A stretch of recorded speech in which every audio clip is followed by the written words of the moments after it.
রিপেয়ারের জন্য। স্পিকার মডেলটি হচ্ছে LPV9A। স্পিকারটি মোবাইল মাউন্ট করে মুভি ভিডিও দেখার মজাটাই আলাদা। তো আমরা দেখব ফার্স্ট অফ অল স্পিকারটি কি প্রবলেম। ফার্স্ট অফ অল আমরা চার্জার পোর্টটি কানেক্ট করার পর চার্জিং ইন্ডিকেটরটি শো হচ্ছে না। আই থিঙ্ক স্পিকারটি পাওয়ারও ছিল না ক্লায়েন্টের ভাষ্য মতে। সো এই ধরনের স্পিকার অনেক দিন পরে থাকলে নষ্ট হয়ে যায়। আমরা খুলে দেখব আই থিঙ্ক এটার ভিতরে প্রবলেমটা কোথায়। এটা খোলার জন্য আমাদের প্রথমে ব্যাক পার্টের স্টিকারগুলো খুলতে হবে। স্টিকারের তলায় সম্ভবত নাটগুলো আছে। এই ধরনের স্টিকারগুলো দেওয়া হয় যাতে আপনি বডিটা ভালো গ্রিপিং পায়, বা যখন আপনি টেবিলে স্পিকারটি প্লে করবেন ঠিক সেই মুহূর্তে যাতে স্পিকারটির পজিশনটি নড়ে না যায়। তো আমরা একটি স্ক্রুড্রাইভারের সাহায্য নিয়ে স্ক্রুগুলো খুলছি। স্ক্রুগুলো খোলার সময় অনেক হার্ড হয়ে থাকে। এই ধরনের স্পিকারগুলো 1 হতে 1.5 বছর সময় লাগে নষ্ট হতে। খুব সহসা এই ধরনের স্পিকারগুলো নষ্ট হয় না ভালো কোম্পানির হলে, আর নর্মাল কোম্পানির হলে হয়তো খুব বেশি দিন লাগে না নষ্ট হতে। তবে সেটা user to user preference vary করে। হয়তো এক ইউজার যত্ন করে ব্যবহার করে, আরেক ইউজার অযত্নে ব্যবহার করে থাকে। সো আমরা চেষ্টা করছি স্ক্রুগুলো খোলার। স্ক্রুগুলো অনেকটাই জাম, অনেকটাই টাইট, তাই আমাদের একটু খুলতে অনেকটা অসুবিধা হচ্ছে, তবু আমরা চেষ্টা করছি।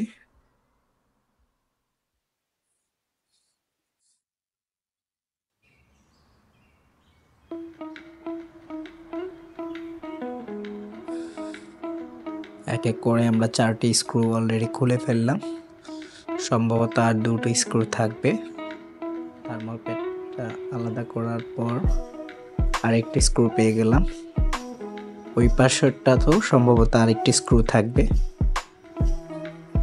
যেহেতু এই ধরনের বক্স আমি আগে পরেও রিপেয়ার করেছি, সো আমার আইডিয়া আছে যে এটার স্ক্রুগুলো কোথায় থাকতে পারে। একটি টেস্টারের সাহায্য নিয়ে ব্যাক প্লেটটাকে আলাদা করে নিচ্ছি। আমাদের ব্যাক প্লেটটি আলাদা করা হয়ে গেছে। সো আমাদের ব্যাক প্লেটের ভিতরে একটি ব্যাটারি কানেক্ট করা আছে। সো আমরা ফার্স্ট অফ অল ব্যাটারিটাকে খুলে দেখব।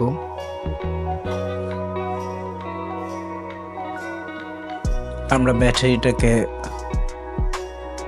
কভার থেকে খুলছি। আমাদের প্রথম কাজ হচ্ছে ব্যাটারিটাকে আলাদা করা।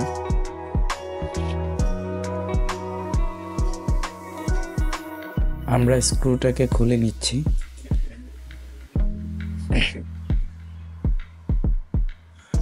আমাদের ফাইনাল বেস প্লেটটা খোলা হয়ে গেছে। ব্যাটারিটা এখন আলাদা হয়ে যাবে। ব্যাটারিটাকে আলাদা করে আমরা ব্যাকপার্টটিকে দূরে কোথাও সরিয়ে দেব যাতে আমাদের টেবিলটি ফ্রেশ থাকে। সো আমাদের কাজ করতে যাতে অসুবিধা না হয়।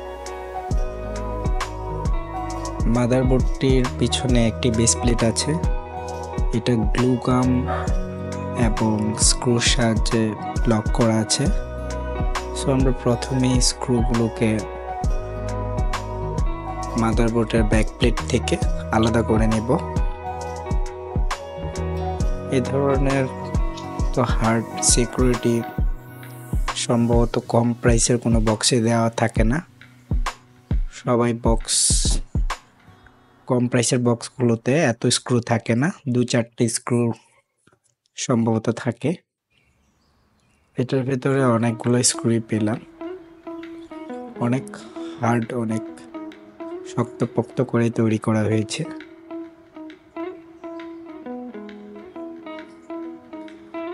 এক এক করে স্ক্রুগুলোকে আমরা খুলছি। 5টা স্ক্রু অন্তত পক্ষে এটাতে দিয়েছে।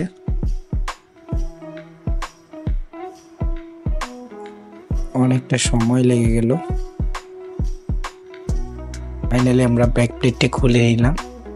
দেখতে পাচ্ছেন কানেক্টরগুলো আলাদা হয়ে গেছে, ব্যাক প্লেটের সাথে ইনবিল্ট হয়ে গেছে। সো আমরা প্রেস করে ব্যাক প্লেট থেকে কানেক্টরগুলোকে আলাদা করার চেষ্টা করব। আই থিঙ্ক আমাদের কানেক্টরগুলো আলাদা হয়ে গেছে। সো আমরা এখন প্রথম কাজ হচ্ছে মাদারবোর্ডটিকে খুলব। স্ক্রুড্রাইভারের সাহায্য নিয়ে আমরা মাদারবোর্ডটি খুলছি। আমরা দেখতে পাচ্ছি মাদারবোর্ডটি ফুল ফ্রেশ, কোনো প্রকার আইসি বার্নিং কিছুই হয়নি। আমরা চার্জিং কানেক্টরটি দুর্বল পেয়েছি, তাই চার্জিং কানেক্টরটি প্রথমত পরিবর্তন করে আমরা দেখব। প্রথমে আমরা চার্জিং কানেক্টরটি হটগানের সাহায্যে রিমুভ করছি।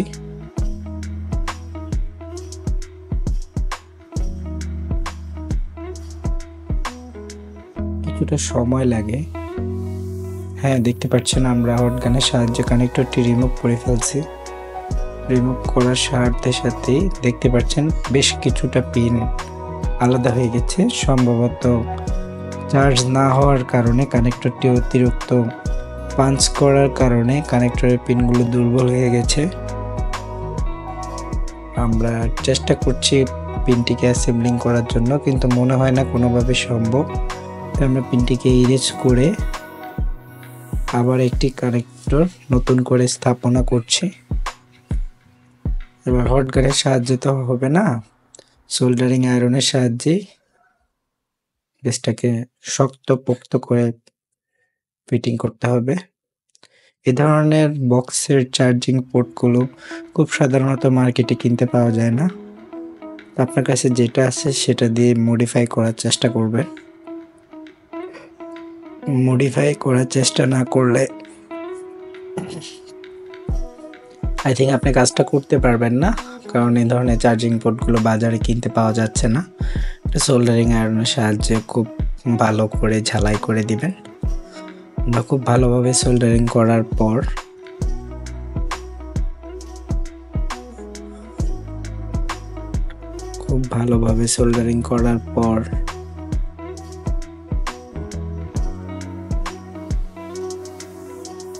আমাদের পিছনের যে কানেক্টরটা আছে ওটাকে সোল্ডারিং করতে হবে। প্রত্যেকটা জাম্পারিং এর যে কানেকশনগুলো 5টা পিন থাকে, সো এই 5টা পিন না হলেও চলে। আই থিঙ্ক 2টা পিন পেলেই চলে, কোনোটাতে 3টা পিন কানেকশনের প্রয়োজন হয়। পজিটিভ নেগেটিভ এই দুটো হচ্ছে কমন।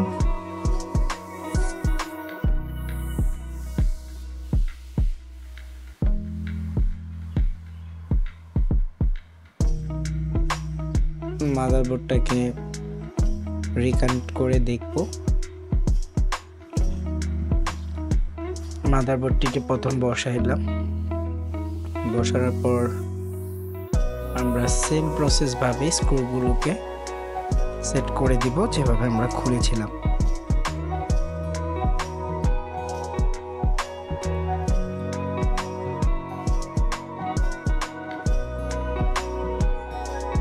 আমাদের প্রথম স্ক্রুটা বসানো শেষ, আমাদের পরের আরেকটি স্ক্রু লাগাতে হবে।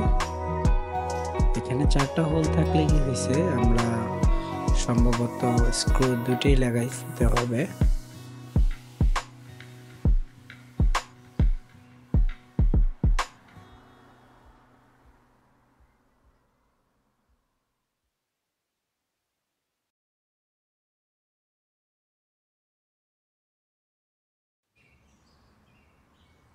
আই থিঙ্ক আমাদের সেকেন্ড স্ক্রুটা সেট হয়ে গেছে।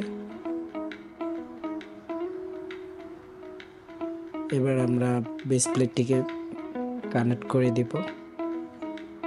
আমাদের মাদারবোর্ডের পার্টের উপরে যে বেস প্লেটটি থাকে এটা মাদারবোর্ডটাকে স্ট্রং পজিশনে রাখার জন্য, যাতে বোর্ডটা অতিরিক্ত জোরে পুশ করার পরও বোর্ডটা নিচ থেকে পড়ে না যায়, এই জন্য কোম্পানি এই ব্যাক প্লেটটি সেট করে দিয়েছে। তো আমরা বক্স থেকে যা যা খুলছি সবগুলোকেই কানেক্ট করে দিব। দেখতে থাকুন।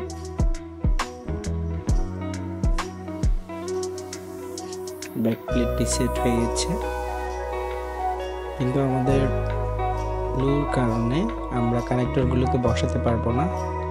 সম্ভবত আমাদের গ্লুটুকগুলো কেটে নিতে হবে।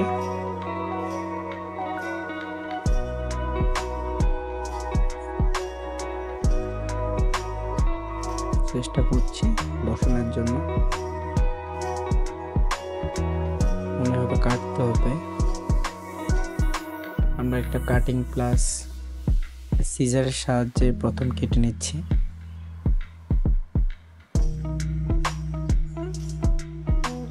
আমরা ব্যাটারি কানেক্টরটাকে আলাদা করে নিলাম, স্পিকার কানেক্টরটা অ্যাটাচ আছে, আমরা ওটাকেও পরবর্তীকালে কেটে নেব।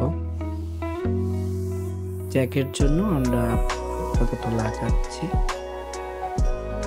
ব্যাটারি কানেক্টরটা খুব আরামসে বসে গেছে। আমরা একটা চার্জার কেবলের সাহায্যে চেক করব আমাদের চার্জিংটা কমপ্লিট হয়েছে কিনা। রেড ইন্ডিকেটর চলে আসছে, তার মানে আমাদের বক্সটি চার্জিং কানেকশনটি প্রপারলি সাকসেসফুল হয়ে গিয়েছে। আর আমরা মাদারবোর্ডটিকে চেক করেছিলাম, সো আমাদের মনে হচ্ছে মাদারবোর্ডটি ভালোই আছে। আমরা বক্সটা সেটিং করার পর বাকি টেস্টিংটা করব।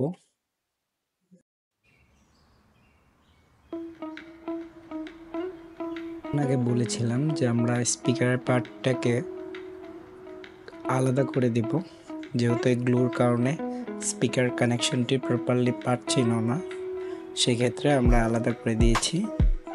এখন এক্স্যাক্টভাবে আমরা স্পিকার কানেকশনটিকে কানেক্ট করে দিব। আই থিঙ্ক আমাদের কানেক্ট হয়ে গেছে। আমরা এখন ব্যাটারিটিকে বক্সটির ভিতরে কানেক্ট করে দেব, যেভাবে রান হয়ে গিয়েছে। গাইস দেখতে পাচ্ছেন ব্লু লাইটটি জ্বলে উঠছে। এটার ইন্ডিকেটরটা চার্জিং পয়েন্টের নিচেই আছে, যার কারণে উপর থেকে বোঝা যাচ্ছে না, বাট তাদের বোঝার স্বার্থে আমি একটু ইন্ডিকেটরটাকে জ্বালিয়ে দেখালাম। আমাদের এখন ব্যাটারিটাকে সেই আগের মতো ফিট করে স্ক্রুগুলোকে টাইট দিতে হবে।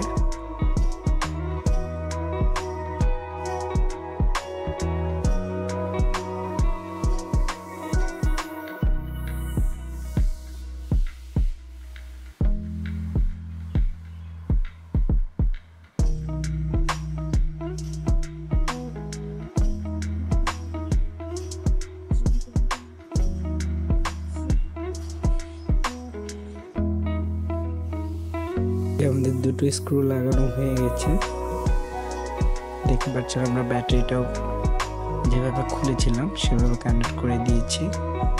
আমরা ব্যাক পার্টটিকে স্পিকার বক্সটির সাথে সেট করে দেব, যেভাবে বক্সটি সেট ছিল আমরা সেভাবে বক্সটিকে সেট করে দিচ্ছি। আমাদের বক্সের কাজটি প্রায় শেষের পথে। আমরা এখন 6টি স্ক্রু সেট করে দিব এক এক করে। এই ধরনের বক্সগুলো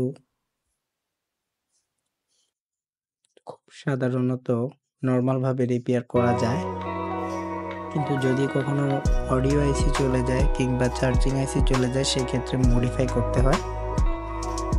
তো যারা এই ধরনের বক্সগুলো রিপেয়ার করতে চান, আমাদের চ্যানেলটাকে সাবস্ক্রাইব এবং আমাদের ভিডিওগুলোকে দেখতে পারেন। আশা করি আপনার হেল্পফুল হবে।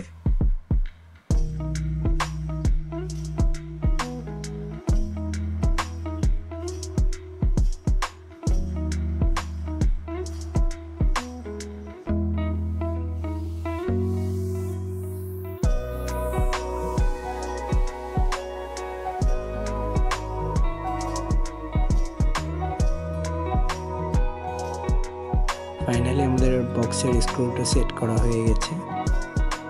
এখন আমরা বক্সটিকে টেস্ট করব। আমরা তো বক্স ফিটিংয়ের আগে একবার টেস্ট করেছিলাম যে আমাদের সব কিছু সাকসেসফুলি হয়েছে, বাট এখন একবার টেস্ট করব। কানেকশনটা পেয়েছি কিনা। রেড বাটন, হ্যাঁ অলরেডি আমাদের চার্জিং ইন্ডিকেটরটি শো করছে, আমাদের চার্জিং হয়ে গেছে। আমরা স্পিকারটি রান করে দেখব, ব্লু কালার বাতি জ্বলবে স্পিকার রান হলে। ফাইনালি আমাদের স্পিকারটা রান হয়ে গিয়েছে। তো চমৎকার একটি LPV9A বক্স আমরা আমাদের শপে ঠিক করলাম। আপনি চাইলেও আপনার পুরাতন বক্সটা এভাবে রিপেয়ার করতে পারেন। যদি রিপেয়ার এই ধরনের ভিডিও আপনার ভালো লেগে থাকে তাহলে আমাদের চ্যানেলটাকে সাবস্ক্রাইব করে রাখবেন আর বেল আইকনটা নোটিফিকেশনটা অন করে দিবেন, যাতে আপনার সম্পূর্ণ ভিডিওগুলো দেখতে পারেন, কোনো ভিডিও আপডেট মিস না হয়ে যায়। পাশে